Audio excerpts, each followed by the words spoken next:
ஆத்ம நமஸ்தே to all. இந்த tarot ரீடிங்கில் உங்கள் பர்சனுடைய கரண்ட் சிச்சுவேஷன் இப்போ எப்படி இருக்குது, உங்கள் நபருடைய மனசு மாறுமா, இப்போ நீங்கள் நோ கான்டாக்டில் இருக்கீங்க அப்படின்னா பிரிஞ்சு இருக்கிறத நினச்சி உங்கள் நபர் வருத்தப்படுறாங்களா, உங்கள் காதலில் இருக்கக்கூடிய மூன்றாம் நபர் விலகுவாங்களா இல்லையா, அதை பற்றியெல்லாம் டீட்டெயில்டாக இந்த ரீடிங்கில் நம்ம தெரிஞ்சுக்க போகிறோம்.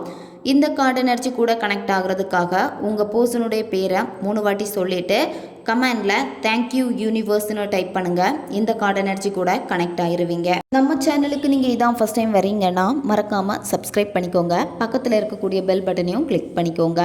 அப்போ தான் நான் போடக்கூடிய வீடியோஸ் எல்லாமே உடனுக்குடன் உங்களுக்கு நோட்டிஃபிகேஷனில் வந்துக்கிட்டே இருக்கும். உங்களுக்கு எங்கிட்ட பர்சனலாக கிளாஸஸ் எடுத்துக்கணும் அல்லது உங்களுக்கு பர்சனல் டேரோ கார்ட் ரீடிங் தேவைப்பட்டுச்சுன்னா இன்ஸ்டா அல்லது மெயிலில் காண்டாக்ட் பண்ணுங்கள். டீட்டெயில்ஸ் எல்லாமே உங்களுக்கு வீடியோ ஸ்க்ரீனில் வந்திருக்கும், செக் பண்ணிக்கோங்க. இப்போது இந்த ரீடிங்கில் நம்ம போகலாம். உங்களுடைய வாழ்க்கையில் மிகப்பெரிய கொண்டாட்டம் வரப்போகுது. ரொம்ப நாளாகவே ஒரு விஷயத்துக்கு நீங்கள் வெயிட் பண்ணிக்கிட்டே இருக்கீங்க. அதாவது நீங்கள் ஏதாவது ஒரு எக்ஸாம் எழுதி இருக்கலாம், அப்படி இல்லைனா ஒரு வேலைக்காக இன்டர்வியூ அட்டன் பண்ணிவிட்டு வெயிட் பண்ணிகிட்ருக்கலாம். நீங்கள் இல்லை பிஸ்னஸ் சம்மந்தப்பட்டதாக காசு யார்கிட்டையாவது நீங்கள் கேட்டிருக்கலாம். இந்த மாதிரி ஒரு சில விஷயங்கள், அதாவது ஒரு முக்கியமான விஷயத்துக்காக நீங்கள் வெயிட் பண்ணிகிட்ருக்கீங்க. அதே மாதிரி ரிலேஷன்ஷிப்பில் உங்கள் நபர்கிட்ட ஒரு பதிலை எதிர்பார்த்துட்டு நீங்கள் காத்துட்ருக்கீங்க. உங்கள் நபர் உங்களை வெயிட் பண்ண சொல்லியிருக்கலாம், அப்படி இல்லைன்னா வேணான்னு சொல்லிட்டு போயிருக்கலாம். இருந்தாலும் உங்களுக்கு ஒரு நம்பிக்கை இருந்திருக்கும், வெயிட் பண்ணி பார்க்கலாமே, ஏதாவது ஒரு நல்ல செய்தி நம்ம நபர்கிட்ட இருந்து வருமே அப்படின்னு நீங்கள் காத்துட்டு இருந்திருப்பீங்க. நீங்கள் எந்த ஒரு விஷயத்துக்காக காத்துட்டு இருந்தீங்களோ அந்த விஷயம் உங்களுக்கு ஃபேவராக நடக்க போகுது. அதாவது சாதனைகள் எல்லாமே இனிமேல் உங்களுக்கு தான், சரியா? அதனால் மகிழ்ச்சியான ஒரு சில விஷயங்கள் உங்கள் வாழ்க்கையில் நடக்க போகுது. உங்கள் ஃப்ரெண்டுக்கிட்ட ரொம்ப நாளாக சண்டை போட்டு பேசாமல் இருக்கீங்க அப்படின்னா திரும்ப நீங்கள் பேசுவீங்க. அதே மாதிரி உங்கள் குடும்பத்தில் எப்போவுமே நீங்கள் வேற ஒரு பர்சனுக்காக இவங்களை சண்டை போட்டு ஒதுக்கி வச்சுருப்பீங்க. அல்லது உங்களுடைய பேரண்ட்ஸோ அப்படி இல்லைனா உங்களுடைய கூட பிறந்தவங்களோ சண்டை போட்டுகிட்டே இருந்திருப்பாங்க. நீங்கள் ரொம்ப நாளாக பேசாமவே இருந்திருப்பீங்க. ஆனால் இனிமே அவங்க பேசுவாங்க, சரியா? அதே மாதிரி தான் உங்களுடைய அன்புக்குரிய நபரும், அதாவது உங்கள் நபர் சண்டை போட்டுட்டு விலகி இருக்காங்க அப்படின்னா அவங்களும் உங்ககிட்ட பேச போகிறாங்க. இந்த மாதிரியான சூழ்நிலைகள் உங்களுக்கு ஃபேவராக மாறப்போகுது. உங்களுக்கு ஒரு திட்டம் இருக்குது. அந்த திட்டம் உங்களுக்கு வெற்றிகரமாக நடக்கணும் அப்படின்னு சொல்லிட்டு ரொம்ப நாளே ஒரு ப்ரேயர் வச்சுருக்கீங்க, சரியா? ஸோ அந்த திட்டம் வெற்றிகரமான ஒரு நிறைவே உங்களுக்கு கொடுக்க போகுது. அது எது வேணால் கூட இருக்கலாம், சரியா? நல்ல ஒரு சக்ஸஸ் உங்களுக்கு இருக்குது. இந்த ரிலேஷன்ஷிப்பில் உங்கள் பர்சனுடைய அர்ப்பணிப்பு தான் இனிமேல் அதிகமாக இருக்க போகுது, சரியா? ஏன்னா அவங்க இவ்வளோ நாள் கண்டுக்காமல் இருந்திருப்பாங்க. ஆனால் இனிமே அவங்களுக்கு தான் உங்கள் மேலே இன்ட்ரெஸ்ட் அதிகமாகும். உங்களுக்கு இதனால் சந்தோஷங்கள் அதிகமாக கிடைக்க போகுது. பிரிஞ்சிருக்கீங்க அப்படின்னா நீங்கள் சேருவீங்க, சரியா? இந்த ரிலேஷன்ஷிப் பார்த்திங்கன்னா நிச்சயமாக அடுத்த கட்டத்துக்கு போகும். உங்களுக்கு ஒரு டவுட் இருக்குது, இந்த ரிலேஷன்ஷிப் அடுத்த கட்டத்துக்கு போகுமா போகாதா, மூன்றாம் நபர் இருக்கிறாங்களே அப்படின்னு ரொம்ப நாளாகவே நீங்கள் பயந்து இருக்கீங்க. அந்த மூன்றாம் நபரை நினச்சி நீங்கள் கவலைப்பட வேண்டிய அவசியம் கிடையாது. வெற்றி உங்கள் பக்கத்தில் தான் இருக்குது, சரியா? அதனால் இந்த ரிலேஷன்ஷிப்பில் நடக்கக்கூடிய நிகழ்வுகள் எல்லாமே இனிமேல் உங்களுக்கு சாதகமாக தான் இருக்க போகுது. உங்கள் பர்சன் உங்ககிட்ட வரப்போ ஒரு வெற்றியோடு தான் உங்ககிட்ட வருவாங்க, சரியா? ஏன் அப்படின்னா உங்கள் பர்சன் ரொம்ப கடின உழைப்பை போட்டுக்கிட்டே இருக்காங்க. இப்போ அவங்க கடின உழைப்பை போட்டுக்கிட்டே இருக்கிறனால அவங்க அந்த போட்ட எஃபர்ட்டுக்கான ரிசல்ட் அவங்களுக்கு கிடைக்க போகுது, சரியா? மற்றவங்க பாராட்டுவாங்க. உங்களை கஷ்டப்படுத்தினவங்க எல்லாமே விலக போகிறாங்க. அதாவது இந்த ரிலேஷன்ஷிப்பில் இவ்வளோ நாள் யாருனால கஷ்டங்கள் இருந்தோ, ரொம்ப கஷ்டத்தை அனுபவிச்சிங்களோ அந்த நபரை எல்லாத்தையுமே உங்கள் வாழ்க்கையிலிருந்து பிரிக்க போகிறாங்க இந்த பிரபஞ்சம். இனிமே எல்லாமே உங்கள் பக்கம்தான். அதாவது இப்போ இருக்கக்கூடிய சிச்சுவேஷன் பார்க்குறப்பவே பார்த்திங்கன்னா எல்லாமே உங்களுக்கு சக்ஸஸ் தான். 2 கால்லையும் பயங்கரமான சக்ஸஸ் தான் உங்களுக்கு காட்டுது. நீங்கள் நினைக்கலாம், நான் தான் எல்லாத்துலேருந்து ஏமாற்றம் அடைஞ்சிட்டேன், என் வாழ்க்கையில் எதுவுமே நடக்கலை அப்படின்னு நீங்கள் நினைக்கலாம். ஆனால் அது உண்மை கிடையாது. உங்கள் வாழ்க்கையில் நல்ல ஒரு சக்ஸஸ் இருக்குது. அதே மாதிரி நீங்கள் நல்ல பேர் எடுத்து வச்சுருப்பீங்க. இந்த மூன்றாம் நபர் வந்தனால அப்படி இல்லைனா உங்கள் நபர்கிட்ட நீங்கள் பேச தொடங்கினதுக்கு அப்புறமா நிறைய பேர்கள் பார்த்திங்கன்னா கெட்ட பேர்களை நீங்கள் சம்பாதிச்சு வச்சுருக்கீங்க. அதாவது நற்பேர் சேர்த்ததை கூட நீங்கள் இழந்திருக்கீங்க. உங்களுடைய இலக்குகளை அடையிறதுக்கு நினச்சும் முடியாமல் கூட போயிருக்கு இதனாலேயே. அதனால் உங்கள் வாழ்க்கை ஒரு ஏமாற்றம் மாதிரி இருந்திருக்கு. இனிமேல் அந்த தடைகள் எல்லாமே வந்து விலகி எல்லாமே உங்களுக்கு ஃபேவராக நடக்க போகுது. அதனால் நீங்கள் ஒரு விஷயத்தை வந்து திட்டம் போட்டிருக்கீங்க அப்படின்னா அதை முழு மனசோடு நீங்கள் செய்யுங்க. வெற்றி வந்து உங்கள் பக்கம்தான். சரியா? இப்போ வெற்றிக்கான நேரம் இது. உங்கள் பர்சன் உங்களை நோக்கி வர போகிறாங்க. பிரிஞ்சிருந்தா கூட உங்கள் நபருக்கு வரக்கூடிய எண்ணங்கள் எப்படி இருக்குது அப்படின்னா, நீங்கள் அவங்களுக்கு எவ்வளோ சப்போர்ட்டாக இருந்திருக்கீங்க. இப்போது உங்கள் நபர் தனிமையில் இருக்கிறப்போ நீங்கள் கொடுத்த அந்த அன்பை கூட வேறு யாருமே பெருசாக கொடுக்கல. அவங்களுக்கு கிடைச்சிருந்தாலுமே அந்த அன்பில் ஒரு திருப்தி இல்லாமல் இருந்திருக்கு. உங்கள் நபர் நிச்சயமாக உங்களை பாராட்டுவாங்க. உங்ககிட்ட கடுமையாக பேசிட்டு போயிருப்பாங்க, கடுமையான வார்த்தைகளை வந்து உபயோகிச்சிருப்பாங்க, வந்த மன்னிப்பு கேட்பாங்க, உங்களை பாராட்டுவாங்க. அதே வாயாலேயே உங்களை வந்து புகழ போகிறாங்க. ஏன்னா உங்களை நினச்சி பெருமைப்பட போகிறாங்க. நீங்கள் ரொம்ப நாளாகவே ஒரு விஷயத்த செய்யணும்னு நினச்சி அதே மாதிரி சில விஷயங்களில் நீங்களும் வந்து சக்ஸஸ் பண்ணி வச்சுருக்கீங்க. சரியா? உங்களை பார்த்து பெருமைப்படுவாங்க. நான் இல்லைன்னா கூட நீ வந்து ரொம்ப நல்லா தான் இருக்க அப்படின்னு சொல்லிட்டு கண்டிப்பாக உங்களை பாராட்டுவாங்க. இந்த காதலில் இவ்வளோ நாள் வந்து நீங்கள் கெஞ்சிருக்கீங்க. அதாவது எனக்கு இந்த காதல் வேணும், எனக்கு இந்த காதலில் ஒரு வாய்ப்பு வேணும் அப்படின்னு சொல்லிட்டு நீங்கள் ரொம்ப கெஞ்சிருக்கீங்க. இனிமே இந்த காதலில் வந்து உங்கள் நபர் உங்களை வந்து கெஞ்ச போகிறாங்க. இப்போ நீங்கள் வந்து கொஞ்சம் மனசு மாறி இவங்க வேண்டான்னு நீங்கள் முடிவெடுத்தால் கூட உங்கள் நபர் வந்து உங்களை விடவே மாட்டாங்க. உங்கள் நபர் வந்து உங்ககிட்ட பேசுகிறப்ப வேணாம் அப்படின்னு சொல்லி பேசுவாங்க. ஆனால் அவங்க மனசில் வந்து நீங்கள் தான் இருக்கீங்க. வீட்டுக்காக வந்து உங்களை வேணான்னு சொல்லியிருப்பாங்க. மெயினாக வந்து பார்த்திங்கன்னா 3ஆம் நபர்னு சொல்கிறப்ப வந்து அது அவங்க பேரண்ட்ஸாக இருப்பாங்க, இல்லை வேறு பர்சனாக இருப்பாங்க, அல்லது அவங்களுடைய நண்பர்களாக இருப்பாங்க. உங்கள் சிச்சுவேஷனுக்கு ஏற்ற மாதிரி இதை நீங்கள் எடுத்துக்கோங்க. அவங்களால தான் இந்த ரிலேஷன்ஷிப்பை வேண்டாம் அப்படின்னு உங்கள் நபர் வந்து டிசைட் பண்ணி போனது. ஆனால் இனிமே வந்து அவங்கக்கிட்ட கூட எதிர்த்து நிற்பாங்க. எனக்கு வந்து இவ தான் வேணும் அல்லது இவன் தான் வேணும் அப்படின்னு சொல்லிட்டு வீட்டை எதிர்த்து கூட நிற்பாங்க. நீங்கள் தான் வேணும் அப்படின்னு சொல்லிட்டு நிற்பாங்க. ஏன்னா இப்போ உங்கள் சைடில் தான் எல்லாமே வந்து பாசிட்டிவாக இருக்குது. நம்ம காலில் பார்க்குறப்பவே வந்து தெரியுது. இந்த காதலில் வந்து இனிமேல் நீங்கள் தான் உங்கள் நபருக்கு ஒரு 2வது வாய்ப்பை வந்து கொடுக்க போகிறீங்க.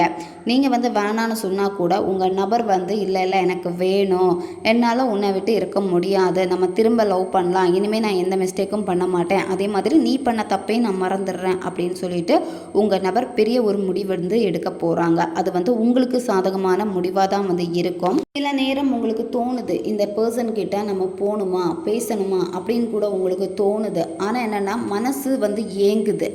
அவங்க வேண்டாம் பேச மாட்டேன் அப்படின்னு இருந்தால் கூட ஒவ்வொரு நாளுமே உங்கள் மனசு ஏங்கிக்கிட்டே இருக்குது.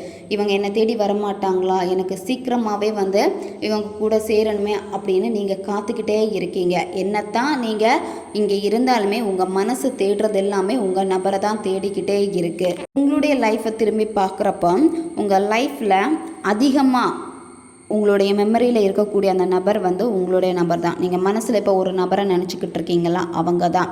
அதே மாதிரி உங்கள் நபரும் வந்து பார்த்திங்கன்னா நிறைய விஷயங்களில் வந்து பாடம் கற்றுக்கொண்டு தான் இப்போ வந்து இருக்காங்க. அவங்களுடைய கடந்த காலத்தை அவங்க வந்து திரும்பி பார்க்குறப்போ அவங்க அப்போ எப்படி இருந்தாங்க, இப்போ எப்படி இருக்காங்க, இதெல்லாமே வந்து யோசிக்கிறாங்க. சரியா? உண்மையான சந்தோஷம் யாது அப்படின்னு நினைக்கிறாங்க. அதே மாதிரி மனசாட்சி இல்லாமல் வந்து நடந்திருக்கனே. உங்களுடைய செயல்களை எல்லாமே இப்போ அவங்க பார்க்கக்கூடிய கண்ணோட்டம் எல்லாமே ரொம்ப ரொம்ப பாசிட்டிவாக இருக்குது. ஏன்னா அவங்க உங்களை ரொம்ப ஹர்ட் பண்ணியிருக்காங்க. அவங்க ஹர்ட் பண்ணால் கூட நீங்கள் அவங்களுக்காக நின்றுருக்கீங்க. ஏன்னா இந்த நபர் தான் வேணும், இவங்க தான் எனக்கான பெஸ்ட்டு பர்சன் அப்படின்னு நீங்கள் இருக்கீங்க. மனசில் அவ்வளோ மனசுமைகளை நீங்கள் சுமந்துக்கிட்டே இருக்கீங்க. அவங்க மனசாட்சி இல்லாமல் நடந்துக்கிட்டாங்களே அப்படிங்கிற கவலையும் உங்களுக்கு வந்து இருக்குது. சரியா? என்னத்தான் சில விஷயங்கள் வந்து கஷ்டங்களை கொடுத்துருந்தாலுமே அந்த கஷ்டங்கள் எல்லாமே வந்து முடிய போகுது, முடிவாக போகிற நேரம் வந்துடுச்சு. இனிமே இந்த காதல் வந்து ஒரு புதிய நம்பிக்கையோட தொடரப்போகுது. சரியா? அதனால் நீங்கள் கவலைப்படவே வேண்டாம். நிறைய பேருக்கு இந்த விஷயங்கள் வந்து இப்போ நடந்திருக்கு. சரியா? அதாவது உங்கள் காதலில் இருந்த கசப்பான விஷயங்கள் எல்லாமே நடந்து முடிஞ்சிட்டு இப்போ வந்து ஒரு புதிய பாதை கிடச்சிருக்கும். அந்த புதிய பாதை எப்படின்னு பார்க்குறப்ப உங்கள் நபரே உங்ககிட்ட மன்னிப்பு கேட்டு வந்து பேசியிருப்பாங்க. இப்போ நீங்கள் திரும்பவும் வந்து ஒன்று சேர்ந்துருப்பீங்க. சரியா? ஏன்னா 2வது வாய்ப்பு இல்லையே அப்படின்னு நீங்கள் நினைக்கிறீங்க. ஆனால் இந்த காதலில் 2வது வாய்ப்பு உங்களுக்காக வந்து இருக்குது. அதனால் நீங்கள் ரொம்ப ரொம்ப தைரியமாக வந்து நீங்கள் இருக்கணும். பயப்பட வேண்டிய அவசியமே இங்கே வந்து கிடையாது. சரியா? சில நேரம் முடிவுகள் எல்லாமே ஆப்போசிட்டாக இருக்கலாம். ஆனால் இந்த காதலில் வந்து லாஸ்ட்டில் உங்களுக்கு தான் ஃபேவரான முடிவுகள் வந்து வரப்போகுது. இப்போ 3ஆம் நபர்னால் வந்து உங்களுக்கு இவ்வளோ கஷ்டம் வந்து ஏற்பட்டிருக்கலாம் இந்த ரிலேஷன்ஷிப்பில். இனிமே 3ஆம் நபர் எனக்கு தேவையில்லை, எனக்கு நீ மட்டும் போதும் அப்படின்னு கண்டிப்பாக உங்கள் நபர் வந்து இதை உங்ககிட்ட வந்து சொல்லுவாங்க. இப்போ நீங்கள் எப்படி இருக்கீங்கன்னா, உங்களுக்கு வந்து எதுலேயுமே வந்து மைண்டு வந்து பெருசாக வந்து போக மாட்டேங்குது. எப்போவுமே இந்த பர்சனை நினச்சி அந்த எமோஷனலுக்குள்ளாடியே நீங்கள் மாட்டிக்கிட்டீங்க. இப்போ அந்த எமோஷனலுக்குள்ளாடி இருக்கிறதுனால இப்போ நீங்களே நினைக்கிறீங்க, நம்ம வந்து எவ்வளோ நாள் தான் இப்படியே இருக்கிறது, இதிலேருந்து நம்ம மாறி ஏதாவது ஒரு வழியை வந்து கண்டுபிடிக்கணுமே அப்படின்னு அந்த எமோஷ்னல் ஃபீலிங்கை கொஞ்சம் கொஞ்சமாக நீங்கள் உடச்சிக்கிட்டே வரீங்க. அதாவது எமோஷ்னலுக்கு வந்து பெருசாக வந்து நீங்கள் முக்கியத்துவம் கொடுக்காம நீங்கள் வந்து ரொம்ப ஸ்ட்ராங்காக இருக்கணும்னு நினைக்கிறீங்க. அதே மாதிரி இனிமேல் வந்து ஒவ்வொரு விஷயத்தையும் வந்து கரெக்டாக பண்ணணும், நம்மளும் வந்து சக்ஸஸ் பண்ணணும் அப்படின்னு உங்கள் மைண்டில் வந்து ஓடிக்கிட்டே தான் இருக்குது. சரியா? இந்த ரிலேஷன்ஷிப்புக்கு இனிமேல் நம்ம ப்ராப்பராக எல்லாமே செஞ்சு பார்க்கலாமே, ப்ராப்பராக மேனிஃபெஸ்டேஷன் முயற்சி பண்ணலாமே, இந்த மாதிரி உங்கள் மைண்டில் இப்போ ஓடிக்கிட்டே இருக்குது. ஆனால் கண்டிப்பாக அதை நீங்கள் செய்ய போகிறீங்க. நீங்கள் உங்கள் வாழ்க்கையில் எடுக்கக்கூடிய சில முயற்சிகள் தொடர்ந்து முயற்சி பண்ணிக்கிட்டே இருக்கீங்க அப்படின்னா அந்த முயற்சி வந்து கண்டிப்பாக உங்களுக்கு சக்ஸஸாக கொடுக்க போகுது. இப்போ வந்து நீங்கள் செதுக்கிக்கிட்டே இருக்கீங்க உங்களுடைய வாழ்க்கையை. சரியா? அது ரிலேஷன்ஷிப்பாக இருக்கட்டும், உங்களுடைய தனிப்பட்ட கரியராக இருக்கட்டும். இப்போ நீங்கள் தொடங்கியிருக்கீங்க அப்படின்னா நீங்கள் அதை அப்படியே கண்டினியூ பண்ணுங்கள். ஏன்னா இதில் வந்து சக்ஸஸ் வந்து இருக்குது. உங்கள் பர்சன் உங்களை கண்டுக்கலை அப்படின்னு சொல்லிட்டு நீங்கள் சோகமாக இருக்க வேண்டிய அவசியம் வந்து கிடையாது. சரியா? அவங்க வேலை செஞ்சாலும் சரி, இல்லை அவங்களுடைய லைஃப்பில் வந்து என்ன ஒரு விஷயத்த செஞ்சாலுமே உங்களை பற்றி நினைக்கிறாங்க, உங்களை நினைக்காம கிடையாது. ஆனால் அவங்க வந்து பிரிஞ்சிருக்கிறது என்ன அப்படின்னா ரீசன் வந்து நீங்கள் கிடையாது. சரியா? உங்ககிட்ட சண்டை போட்டு போனது அது காரணம் கிடையாது, மற்றவங்க தான். சரியா? உங்கள் ரிலேஷன்ஷிப்பில் வந்து மற்றவங்களால தான் பிரச்சனைகள் வந்திருக்கு. இப்போ உங்கள் நபர் அதனால தான் சோகமாக வந்து இருக்காங்க. எல்லாத்தையுமே வந்து சரி பண்ணணும், சரி செஞ்சதுக்கப்புறமா உங்ககிட்ட ஓப்பனாக வந்து பேசிடணும் அப்படின்னு சொல்லிட்டு அவங்க வந்து இப்போ அதே மைண்ட் செட்டில் உங்களை பற்றி நினச்சிக்கிட்டே தான் அவங்களுடைய வேலைகளை வந்து செஞ்சுக்கிட்டே வந்து இருக்காங்க. உங்கள் நபர் வந்து சில நேரம் உங்ககிட்ட நல்லா பேசுவாங்க, சில நேரம் வந்து உங்களை கண்டுக்க மாட்டாங்க. அவங்களுடைய சூழ்நிலைக்கு ஏற்ற மாதிரி மாறிக்கிட்டே இருக்காங்க. அதுதான் உங்களுக்கு ரொம்ப ரொம்ப கஷ்டமாக இருக்குது. ஒரு சில நேரத்தில் வேணும்னு சொல்கிறாங்க, அதாவது அவங்களுக்கு தோணுனா பேசுகிறாங்க, வேணான்னா விலகுறாங்க, இந்த மாதிரி பண்ணுறாங்களே அப்படின்னு நீங்கள் ரொம்ப கஷ்டப்படுறீங்க. இந்த ரிலேஷன்ஷிப்பில் சில நேரம் நீங்கள் முடிவெடுத்திருக்கலாம், சில நேரம் முடிவெடுக்க முடியாமல் இருக்கலாம். அதாவது நீங்களும் டபுள் மைண்ட் செட்டடாக தான் நீங்கள் இருக்கீங்க. என்னத்தான் முடிவெடுக்கிறது, இவங்க இந்த மாதிரி டபுள் மைண்ட் செட்டில் வந்து இருக்காங்களே அப்படின்னு.